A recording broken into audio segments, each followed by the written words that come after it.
সভাপতি ঐতিহ্যবাহী হুলাইন হযরত ইয়াসিন আউলিয়া রহমতুল্লাহ আলাইহি জামে মসজিদের সম্মানিত খতিবে মুকররম গুরুনকাইন পাক পঞ্জাতন হুসাইনি যুব কাফেলার সম্মানিত সভাপতি হযরতুল আল্লামা জনাবে মাওলানা আলহাজ হাফেজ মাওলানা ইউনুস আল কাদেরী মাদ্দাজিলুল আলী, আজকের মাহফিলের সম্মানিত প্রধান অতিথি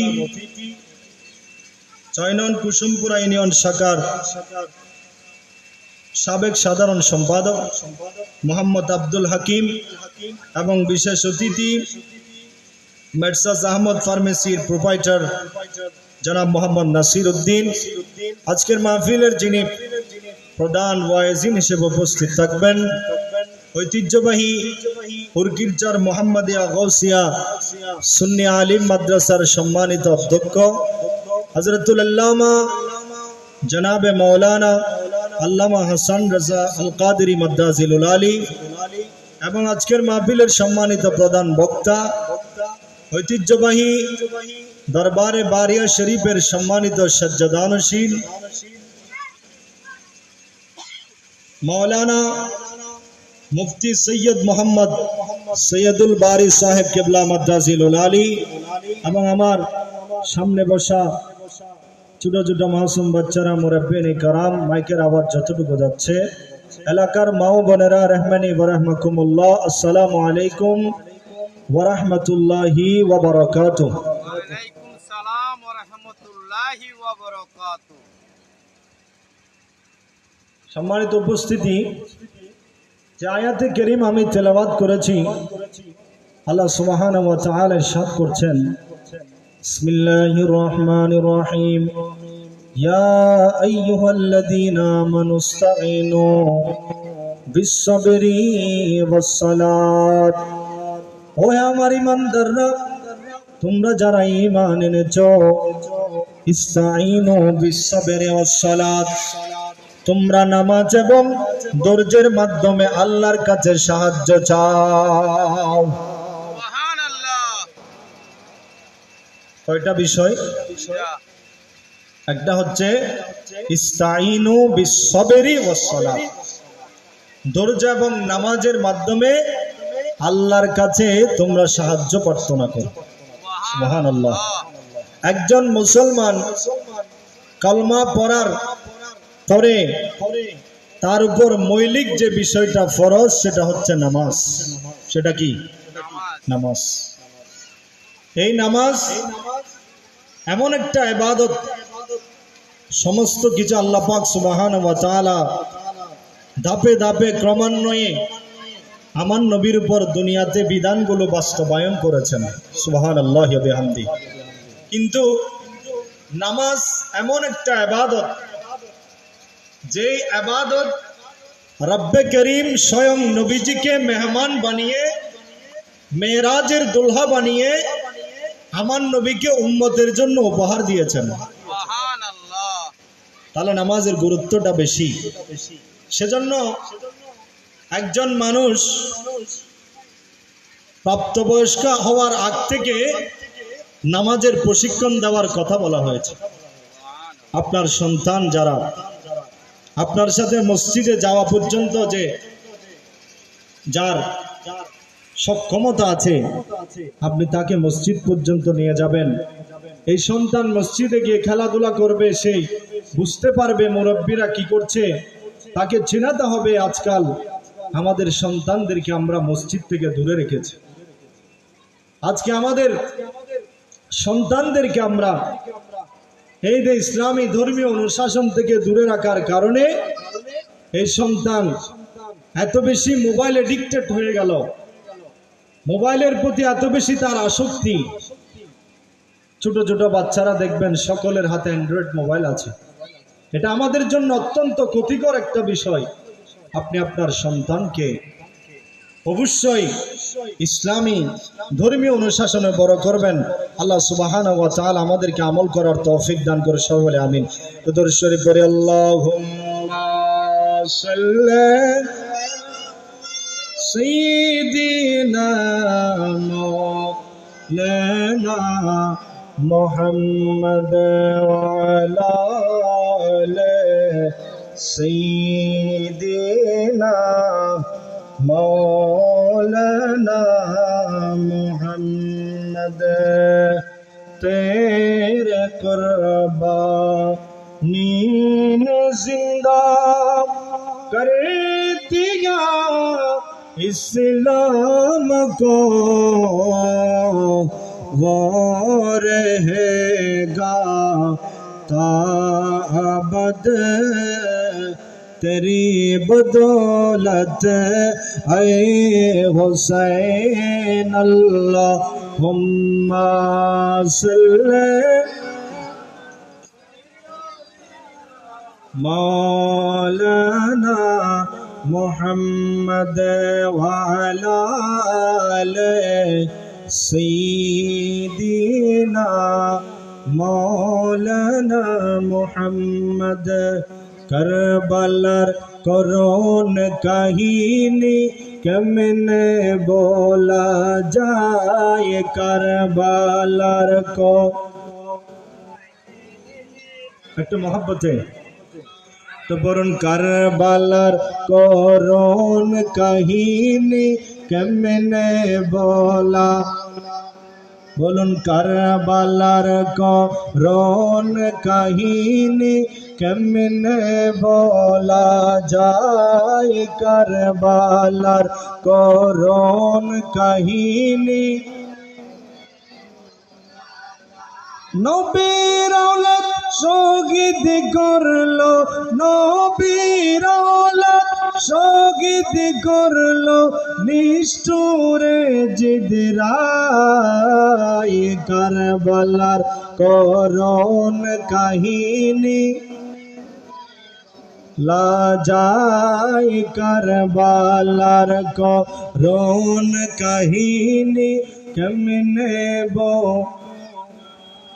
দয়াল নবী যে গলেতে চুমু দিতেন দিনে রাতে চুমু দিতেন দিনে রাতে দয়াল নবী যে গলেতে চুমু দিতেন দিনে রাতে চুমু দিতেন দিনে রাতে সে গলেতে বিষের চুরি সে গলেতে বিষের চুরি শিমরে চালাই কারবালার করুণ কাহিনী কেমনে বলা যায় কারবালার করুণ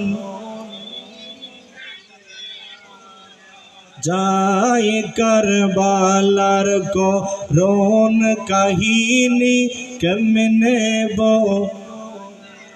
মা ফাতেমার কান্নার সুরে বিশ্বভুবন হাই হাই করে বিশ্বভুবন হাই হাই করে মা ফাতেমার কান্নার সুরে বিশ্বভুবন হাই হাই করে বিশ্বভুবন হাই হাই করে কাঁদেন নবী অকাতরে কাঁদেন নবী অকাতরে বসে রওয়া যায় কারবালার করুণ কাহিনী কেমনে বলা বলুন কারবালার করুণ কাহিনী নবীর औलाद শহীদ করলো নবীর औलाद শহীদ করলো নিষ্ঠুরে জিদরাই কারবালার করুণ কাহিনী কেমনে বলা যায় কারবালার করুণ কাহিনী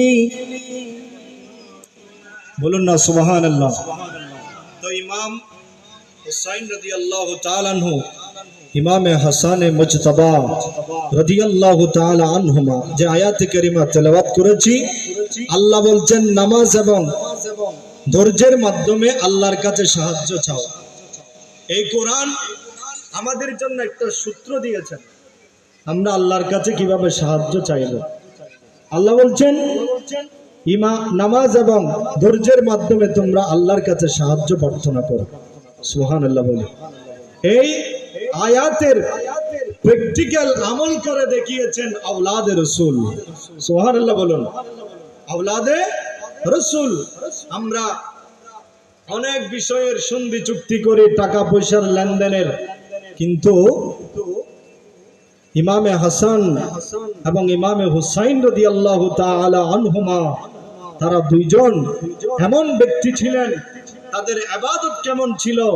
আজকে আমাকে বিষয় দেওয়া হয়েছে ইমামে হুসাইন রাদিয়াল্লাহু তাআলা আনহুর আদর্শ কিরূপ ছিল। বর্তমান যুব সমাজ ইমামে হুসাইন রাদিয়াল্লাহু তাআলা আনহুর আদর্শ কিভাবে পালন করবে সে ব্যাপারে ইনশাআল্লাহ আলোচনা হবে। তো ইমামে আলী মাকাম ইমামে হুসাইন এবং ইমামে হাসান রাদিয়াল্লাহু তাআলা আনহুমার ব্যাপারে আমার নবী বলেন, ইন্নাল হাসানা ওয়াল হুসাইনা সাইয়্যিদা শাবাবি আহলিল জান্নাহ। আমার হাসান এবং হুসাইন জান্নাতের যুবকদের সরদার। বড় করে বলুন সুবহানাল্লাহ। ইমামে হাসান এবং ইমামে হুসাইন দুইজনেই জান্নাতের যুবকদের সরদার। বলুন না সুবহানাল্লাহ। এখন আমার বিদ্যা বাবাজিরা তারা প্রশ্ন করবে, হুজুর আমরা কি দোষ করেছি? ইমামে হাসান এবং হুসাইনকে আল্লাহ জান্নাতের যুবকদের সরদার বানিয়ে দিয়েছেন। সেদিন ফুল সিরাতের পারের মধ্যে ইমামে হাসান ইমামে হুসাইন রাদিয়াল্লাহু তাআলা আনহুমা যাকে জান্নাতে পাঠাবেন সে যাইতে পারবে। বলুন না সুবহানাল্লাহ। এখন আমরা মুরব্বীরা কি দোষ করেছি? আমাদের কথা তো রাসূল বলে নাই। লক্ষ্য রাখুন যে আমার রাসূল বলেন, আমার উম্মত যখন কিয়ামত সংঘটিত হবে তারা জান্নাতে যাওয়ার আগে আগে সবাই যুবক হয়ে জান্নাতে প্রবেশ করবে। বড় করে বলুন না সুবহানাল্লাহ। তাহলে এখানে আর কোনো দ্বন্দ্ব থাকার কথা না। আমার রাসূল বলছেন আমার হাসান এবং হুসাইন তারা জান্নাতের যুবকদের সরদার। বড় করে বলুন সুবহানাল্লাহ। আল্লাহ কোরআন বলেন, ওয়াকানু কালিলাম মিনাল লাইলি মা ইয়াহজাউন। আমার এমন কতগুলো বান্দা আছে যারা রাতে বেশি সময় ঘুমায় না, খুব অল্প ঘুমায়। তারা কি করে? ওয়াবিল আসহারি হুম ইস্তাগফিরুন। জোরে করে বলুন সুবহানাল্লাহ। আমার আল্লাহ বলেন আমার এমন কতগুলো বান্দা আছে ওয়াকানু কালিলাম মিনাল লাইলি ইয়াহজাউন। তারা রাতে বেশিক্ষণ ঘুমায় না। তাতাজাফানিল মাদাজি, তাদের পিটকানা তাদের বিছানা থেকে আলাদা করে দেয়। ওয়াবিলাসারিহুম ইস্তাগফিরুন, তারা রাতের বেলায় সাহরির সময় হওয়ার আগে আগে তারা রাতের বেলায় দাঁড়িয়ে দাঁড়িয়ে আল্লাহর দরবারে ইস্তিগফার আদায় করে। তারা বেশি সময় ঘুমায় না, খুব অল্প ঘুমায়। এবং রাত যখন গভীর হয়ে যায়, মানুষ যখন ঘুম থাকে, তখন তারা দাঁড়িয়ে দাঁড়িয়ে তাহাজ্জুদের নামাজ আদায় করে। আমরা দুনিয়াতে টাকা পয়সার লেনদেনের চুক্তি করি, অনেক ব্যবসা বাণিজ্যের চুক্তি করি, আর ইমামে হাসান এবং ইমামে হুসাইন রাদিয়াল্লাহু তাআলা আনহু তারা সন্ধি করছেন, চুক্তি করছেন আল্লাহর ইবাদতে। সুবহানাল্লাহ বলুন। কিভাবে? ইমামে হাসান ইমামে হুসাইন রাদিয়াল্লাহু তাআলা আনহু তারা বলেন, হোক আমার ভাই, আমরা রাতের সময়টাকে ভাগ করে নিব। কিছু সময় আমি ইমামে হাসান ইবাদত করব, আর কিছু সময় তুমি হুসাইন ইবাদত করবা। সুবহানাল্লাহ বলুন। তাহলে এগুলো আমাদের শিক্ষণীয় বিষয় কিনা? আমরা যে কারবালার ময়দানের থেকে যে শিক্ষা পাই, ইমামে হাসান এবং ইমামে হুসাইন রাদিয়াল্লাহু তাআলা আনহু যে শিক্ষা আমাদেরকে দিচ্ছেন, যে মুমিন বান্দা যারা যদি আল্লাহকে পেতে চাও তাহলে রাতে বেশি সময় ঘুমায়ও না। অন্তত পক্ষে প্রতিদিন তোমাদের নিয়মিত রুটিন করা দরকার। রাতের বেলায় অন্তত পক্ষে তাহাজ্জুদের নামাজ 12 রাকাত বা 8 রাকাত আদায় করে আল্লাহর কাছে ইস্তিগফার করো। সুবহানাল্লাহ বলুন। আমার আল্লাহ বলেন, আর রাত যখন গভীর হয়ে যায় ফজরের আগে আগে আমার আল্লাহ প্রথম আসমানের মধ্যে চলে আসে, বান্দাকে ডাক দে, ইয়া বাগিয়াল খাইর, কে আছো আমার কাছে কল্যাণ চাওয়ার জন্য? হালমিম মুস্তারজিকুন, ও কে আছো আমার কাছে রিজিক চাও, আমি আল্লাহ তোমাদেরকে রিজিক দান করব। হালমিম মুস্তাগফিরুন ইয়াগফির লাহু, তোমাদের মধ্যে কে আছো নিজের গুনাহকে স্মরণ করে করে লজ্জিত হয়ে আল্লাহর দরবারে কান্নাকাটি করছে, আল্লাহ আমার যৌবন বয়স থেকে বালেগ হওয়ার পর থেকে আমি অনেক গুনাহ করেছি, অনেক পাপ করেছি, অনেক জুলুম করেছি। রব্বে করিম, আমি তোমার দরবারে আল্লাহর দরবারে প্রার্থনা করছি, আল্লাহ আপনি আমাকে মাফ করে দেন। আমার গুনাহগুলো পাহাড় পর্বত পরিমাণ, আমার গুনাহগুলো যত আসমানের কালি জায়গা আছে ততটুকু পরিমাণ, সমুদ্রে যত পানি আছে সমস্ত পানির চেয়ে আমার গুনাহ বেশি। কিন্তু রব্বে করিম, তুমি নিজে ঘোষণা করেছো, ইন্না রাহমাতাল্লাহি কারীবুম মিনাল মুহসিনিন, আল্লাহর মুহসিন বান্দাদের জন্য তোমার রহমত অধিক কাছে। বড় করে বলুন সুবহানাল্লাহ।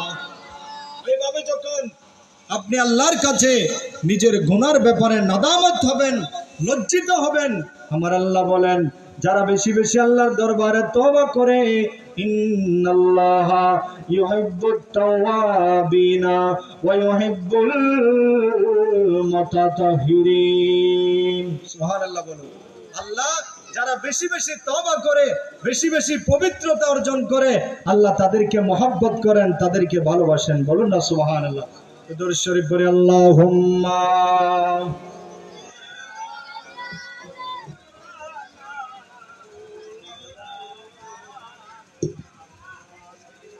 ওয়ালা আলে সাইয়্যিদিনা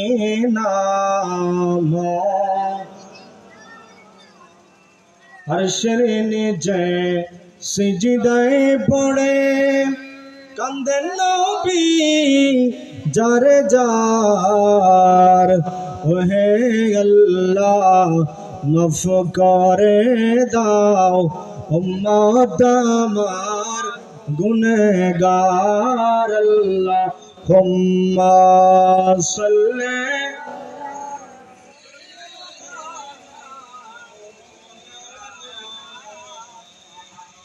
ওয়ালা আলে সাইয়্যিদিনা মাওলানা মুহাম্মদ। আল্লাহ পাক সুবহানাহু ওয়া তাআলা ইমামে হাসান এবং ইমামে হুসাইন রাদিয়াল্লাহু তাআলা আনহুমা, এই দুইজনকে আল্লাহ এমন ভাবে দুনিয়াতে পাঠাইলেন, তারা একজন ছিল, একজনের চেহারা মোবারক ছিল, একজনের শরীর মোবারক ছিল আমার নবীর মতো, আরেকজনের আমার নবীর চেহারা মোবারকের মতো, আরেকজন ছিল নিচ থেকে আমার নবী পর্যন্ত। আমার নবীর সাহাবায়ে কেরাম বলেন, আমার নবীর ইন্তেকালের পরে আমরা ইমামে হাসান এবং ইমামে হুসাইনকে দেখলে আমার নবীকে দেখার মতো লাগতো। বড় করে বলুন সুবহানাল্লাহ। ইমামে হাসান ইমামে হুসাইন রাদিয়াল্লাহু তাআলা যখন দুনিয়াতে জন্মগ্রহণ করবেন, আমার নবীর চাচী হযরত উম্মে ফজল রাদিয়াল্লাহু তাআলা আনহা আমার নবীকে এসে বলেন, ইয়া রাসূলুল্লাহ, ইয়া হাবিবাল্লাহ, আমি গত রাত স্বপ্নে দেখলাম, আমি দেখতে পাচ্ছি আপনি নবীর নূরানী শরীর মোবারক থেকে একটা গোশতের টুকরা আমি উম্মে ফজলের কুলের মধ্যে এসে গেল। বড় করে বলুন সুবহানাল্লাহ। আমি রাতের বেলায় ঘুমাতে পারি নাই, এই স্বপ্নের ব্যাখ্যা আমি জানার জন্য আপনি রাসূলুল্লাহর দরবারে চলে আসলাম। ইয়া রাসূলুল্লাহ, ইয়া হাবিবাল্লাহ, এই স্বপ্নের ব্যাখ্যাটা কি? আমার নবী বলেন, তুমি জানো আমার কন্যা সাইয়্যিদাতুন নিসাই আহলিল জান্নাহ, জান্নাতীদের রমণীদের সরদার আমার ফাতেমা গর্ভবতী, তার ঘরের মধ্যে এমন একজন সন্তান হবে যেই সন্তান সর্বপ্রথম দুনিয়াতে আসার পর তোমার কোলে দেওয়া হবে এবং তুমি তাকে দুধ পান করাবে। বড় করে বলুন সুবহানাল্লাহ। তাকে তুমি দুধ পান করাবে। দেখা যায় মা ফাতেমা রাদিয়াল্লাহু তাআলা আনহার ঘরের মধ্যে এমন একজন সন্তান জন্মগ্রহণ করেছেন 15 রমজান। হযরতে ইমাম হাসান রাদিয়াল্লাহু তাআলা আনহু। সুবহানাল্লাহ বলুন। তিনি ইমাম হুসাইন যখন দুনিয়াতে আসবেন তার আগে আগে আবার দেখলেন আমার রাসূল বলেন, ও এবং তুমি আমার আরেকজন ফাতেমার ঘরে আরেকজন পুত্র সন্তান হবে, আমি রাসূল তার নামও বলে দিচ্ছি, তার নাম হবে হুসাইন। সুবহানাল্লাহ বলুন। কয়টা? দুজন সন্তান। হযরতে আমার নবী বলেন ইমামে হাসান এবং ইমামে হুসাইন রাদিয়াল্লাহু তাআলা আনহুকে আমার নবী এত বেশি মহব্বত করতেন, এত বেশি ভালোবাসতেন। হযরত আবু হুরায়রা রাদিয়াল্লাহু তাআলা আনহু বর্ণনা করছেন হাদিসে পাক, আমার নবী ইমামে হাসানকে ডান উরুর মধ্যে, ইমামে হুসাইনকে বাম উরুর মধ্যে, দুইজনকে দুই রানের মধ্যে বসাই আমার নবী ইমামে হাসান এবং ইমামে হুসাইনের ঠোঁট মুবারকের মধ্যে চুমু দিতেন। এবং আমার রাসূল বলেন ইন্নাল হাসানা ওয়াল হুসাইনা রাইহাতান ফিল জান্নাহ, আমার হাসান এবং হুসাইন জান্নাতের দুটি ফুল। সুবহানাল্লাহ বলুন। ফুল থেকে মানুষ কি নাই? সুঘ্রাণ নেই। আমার নবীও ইমামে হাসান এবং ইমামে হুসাইন রাদিয়াল্লাহু তাআলা আনহু এই দুইজনের শরীর মোবারক থেকে আমার নবী ফুলের মতো সুঘ্রাণ নিতেন। বড় করে বলো সুবহানাল্লাহ। এত বেশি আমার নবী ইমামে হাসান এবং ইমামে হুসাইন রাদিয়াল্লাহু তাআলা আনহুকে ভালোবাসতেন। দুইজনকে কোলে নিয়ে আল্লাহর দরবারে দোয়া করছেন, আল্লাহুম্মা ইন্নী উহিব্বুহুমা, ও আল্লাহ আমি আমার নাতি ইমামে হাসান এবং ইমামে হুসাইনকে মহব্বতকারী, ওয়াহিব্বাহু, হে আল্লাহ আপনিও তাকে ভালোবাসেন। কিয়ামত পর্যন্ত যারা আমার হাসান এবং হুসাইনকে মহব্বত করবে তাদেরকে আপনি আল্লাহ ভালোবাসবেন। তাহলে ইমামে হাসান এবং ইমামে হুসাইন রাদিয়াল্লাহু তাআলা এক কথাই আহলে বাইতের রাসূলকে যদি আমরা মহব্বত করি তাহলে আল্লাহর ভালোবাসা আমরা পাবো। বড় করে বলেন সুবহানাল্লাহ। সেজন্য ইমামে হাসান এবং ইমামে হুসাইন রাদিয়াল্লাহু তাআলাকে আমরা মহব্বত করব, ঠিক। এবং সাথে সাথে ইমামে হাসান এবং ইমামে হুসাইন রাদিয়াল্লাহু তাআলার দুইজনের মধ্যে যে আদর্শ আল্লাহ পাক সুবহানাহু ওয়া তাআলা দিয়েছেন সেগুলো আমাদেরকে স্মরণের পাশাপাশি অনুসরণ করতে হবে। কথা বলেন ঠিক কি না? শুধু আমরা শুনে চলে গেলাম কিন্তু আমল করলাম না, তাহলে কোনো কাজে আসবে না।